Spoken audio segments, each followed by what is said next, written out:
മധ്യപ്രദേശ് ആസ്ഥാനമായ ഒയാസിസ് എന്ന കമ്പനിക്ക് പാലക്കാട് കഞ്ചിക്കോട്ട് സ്പിരിറ്റ് നിർമ്മാണ യൂണിറ്റ് തുടങ്ങാൻ അനുമതി നൽകിക്കൊണ്ടുള്ള സർക്കാർ ഉത്തരവ് പുറത്തിറങ്ങിയിരിക്കുകയാണ്. ബ്രൂവറി ആരംഭിക്കുന്നത് കാർഷിക മേഖലയ്ക്ക് ഗുണം ചെയ്യുമെന്നാണ് സർക്കാർ ഉത്തരവിൽ പറയുന്നത്. ജലം നൽകുന്നത് ജല അതോറിറ്റിയാണെന്നും ഇതിനായി കരാറിലെത്തിയെന്നും ഉത്തരവിൽ പറയുന്നുമുണ്ട്. പ്രാരംഭ പ്രവർത്തനത്തിനുള്ള അനുമതി നൽകിക്കൊണ്ടുള്ള ഉത്തരവാണ് ഇപ്പോൾ പുറത്തിറങ്ങിയിരിക്കുന്നത്. 600 കോടി രൂപ മുതൽ മുടക്കിലാണ് പദ്ധതി നടപ്പിലാക്കുന്നതെന്ന് ഉത്തരവിൽ പറയുന്നുണ്ട്. 4 ഘട്ടമായാണ് അനുമതി നൽകിയിരിക്കുന്നത്. ഇന്ത്യൻ നിർമ്മിത വിദേശമദ്യ ബോട്ടിലിംഗ് യൂണിറ്റിനാണ് ആദ്യഘട്ടത്തിൽ അനുമതി നൽകിയിരിക്കുന്നത്. സ്പിരിറ്റ് നിർമ്മാണം, ബ്രാൻഡി വൈനറി പ്ലാന്റ്, ബ്രൂവറി എന്നിങ്ങനെയാണ് മറ്റുള്ള ഘട്ടങ്ങൾ. ഉപയോഗശൂന്യമായ അരി, ചോളം, പച്ചക്കറി വേസ്റ്റ്, മരച്ചീനി, സ്റ്റാർച്ച് എന്നിവയാണ് കമ്പനി മദ്യനിർമ്മാണത്തിന് അസംസ്കൃത വസ്തുക്കളായി ഉപയോഗിക്കുന്നത്. ഇത് കേരളത്തിലെ കാർഷിക മേഖലയിൽ ഉൽപ്പാദിപ്പിക്കപ്പെടുന്നതാണ്. അതുകൊണ്ട് തന്നെ കഞ്ചിക്കോട്ടെ ബ്രൂവറി കർഷക മേഖലയ്ക്ക് ഉത്തേജനം നൽകുമെന്നാണ് റിപ്പോർട്ടിൽ പറയുന്നത്. റീസൈക്ലിംഗ് വഴിയാണ് ജല അതോറിറ്റി വെള്ളം നൽകുക. ഇതിനായുള്ള കരാറായെന്നും ഉത്തരവിൽ പറയുന്നുണ്ട്. മഴവെള്ള സംഭരണത്തിനുള്ള സംവിധാനം ഉണ്ടാവണം. ബ്രൂവറി വഴി തൊഴിലവസരങ്ങൾ സൃഷ്ടിക്കപ്പെടുമെന്നും ഉത്തരവിൽ വ്യക്തമായി തന്നെ പറയുന്നുണ്ട്.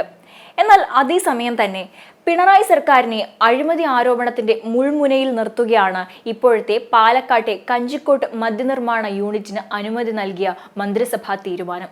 രാജ്യത്തെ പ്രമുഖ മദ്യനിർമ്മാണ കമ്പനികളിൽ ഒന്നായ ഒയാസിസിന് ബ്രൂവറി അടക്കം അനുവദിക്കാനുള്ള തീരുമാനത്തിനെതിരെ വ്യാപകമായ പ്രതിഷേധമാണ് പ്രതിപക്ഷം ഉയർത്തുന്നത്. LDFൽ ചർച്ച ചെയ്യാതെ നടപടി സ്വീകരിച്ചതിൽ ഘടകകക്ഷികൾക്കും അതൃപ്തിയുണ്ട് എന്നാണ് അറിയുന്നത്. പാലക്കാട് ജില്ലയിലെ കഞ്ചിക്കോട്ട് ethanol plant, multifeed distillation unit, Indian നിർമ്മിത വിദേശമദ്യ bottling unit, brewery, malt spirit plant, brandy winery plant എന്നിവ ആരംഭിക്കുന്നതിനാണ് ഒയാസിസ് കൊമേഴ്ഷ്യൽ പ്രൈവറ്റ് ലിമിറ്റഡ് എന്ന സ്ഥാപനത്തിന് പ്രാരംഭാനുമതി നൽകിയിരിക്കുന്നത്. എന്നാൽ 2018 മന്ത്രിസഭാ യോഗം ചർച്ച ചെയ്യാതെയായിരുന്നു അനുമതി നൽകിയതെങ്കിൽ ഇക്കുറി മദ്യനയത്തിനനുസരിച്ച് മന്ത്രിസഭാ യോഗം ചർച്ച ചെയ്താണ് മദ്യനിർമ്മാണശാലയ്ക്ക് അനുമതി നൽകിയിരിക്കുന്നതെന്നതാണ് സർക്കാർ ചൂണ്ടിക്കാട്ടുന്നത്.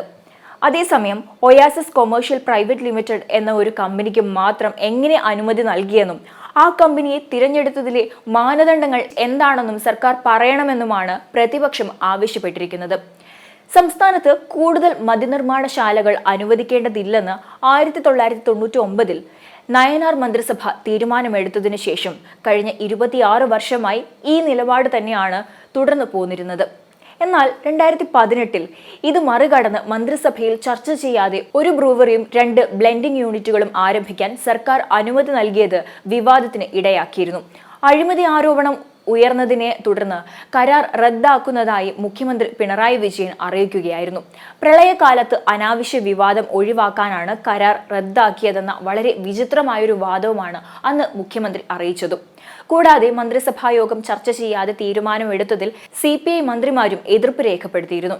തന്റെ മണ്ഡലത്തിൽ ബ്രൂവറി സ്ഥാപിക്കാനുള്ള തീരുമാനത്തിനെതിരെ കേന്ദ്ര സംസ്ഥാന നേതൃത്വങ്ങളോട് VS അച്യുതാനന്ദനും അന്ന് പ്രതിഷേധം അറിയിച്ചിരുന്നതാണ്. ഇന്നത്തെ LDF കൺവീനർ TP രാമകൃഷ്ണനായിരുന്നു അന്ന് എക്സൈസ് മന്ത്രിയായിരുന്നത്. അതേസമയം പുതിയ യൂണിറ്റുകൾ അനുവദിക്കുന്നതിൽ നിന്ന് പിന്നോട്ട് പോകില്ലെന്ന് അന്ന് തന്നെ സർക്കാർ വ്യക്തമാക്കിയിരുന്നതുമാണ്. ഡിസ്റ്റിലറികൾക്കും ബ്രൂവറികൾക്കും അനുമതി നൽകാനുള്ള തീരുമാനം വിവാദമായതിനു പിന്നിൽ ചില ഉദ്യോഗസ്ഥർക്ക് പങ്കുണ്ടെന്ന കണ്ടെത്തലിനെ തുടർന്ന് എക്സൈസിലെ ഉന്നത ഉദ്യോഗസ്ഥരെ ഉൾപ്പെടെ കൂട്ടത്തോടെ സ്ഥലം മാറ്റുകയും ചെയ്തിരുന്നു. ബ്രൂവറി ഡിസ്റ്റിലറി ഇടപാടുമായി ബന്ധപ്പെട്ട് മുഖ്യമന്ത്രി പിണറായി വിജയൻ, എക്സൈസ് മന്ത്രിയായ TP രാമകൃഷ്ണൻ എന്നിവർക്കെതിരെ അഴിമതി നിരോധന നിയമത്തിലെ 2018 ഭേദഗതി സെക്ഷൻ 17A(1) പ്രകാരം അന്വേഷണത്തിന് അനുമതി നൽകണമെന്ന് ആവശ്യപ്പെട്ടുകൊണ്ട് അന്നത്തെ പ്രതിപക്ഷ നേതാവായിരുന്ന രമേശ് ചെന്നിത്തല കത്ത് നൽകിയെങ്കിലും ഗവർണറായിരുന്ന P സദാശിവം അത് തള്ളിക്കളയുകയായിരുന്നു. അതേസമയം ബ്രൂവറിക്ക് അനുമതി നൽകിയതിൽ വൻ അഴിമതി ഉണ്ടെന്ന് പ്രതിപക്ഷ നേതാവായ VD സതീശനും എലപ്പുള്ളി പഞ്ചായത്ത് ഭരിക്കുന്നത് കോൺഗ്രസ് ആയതിനാൽ അനുവദിക്കില്ലെന്ന് രമേശ് ചെന്നിത്തലയും വ്യക്തമാക്കിയിരുന്നു. ഒയാസിസ് ഗ്രൂപ്പ് ഡൽഹി മദ്യനയ അഴിമതി കേസിൽ ഉൾപ്പെട്ട സ്ഥാപനമാണെന്നും പഞ്ചാബിലെ അവരുടെ യൂണിറ്റിനെതിരെ ശക്തമായ സമരം നടക്കുകയാണെന്നും പ്രതിപക്ഷ നേതാവ് ആരോപിച്ചു. ഭൂഗർഭജലം ഊറ്റുന്നതിനും മലിനീകരണത്തിനുമെതിരെയാണ് അവിടെ സമരമെന്നും അദ്ദേഹം ചൂണ്ടിക്കാട്ടിയിരുന്നു. എക്സൈസ് മന്ത്രി കമ്പനിയെ പുകഴ്ത്തുകയാണെന്നും എന്ത് കിട്ടിയെന്ന് പറയണമെന്നും VD സതീശൻ മാധ്യമങ്ങളോട് പറഞ്ഞിരുന്നു.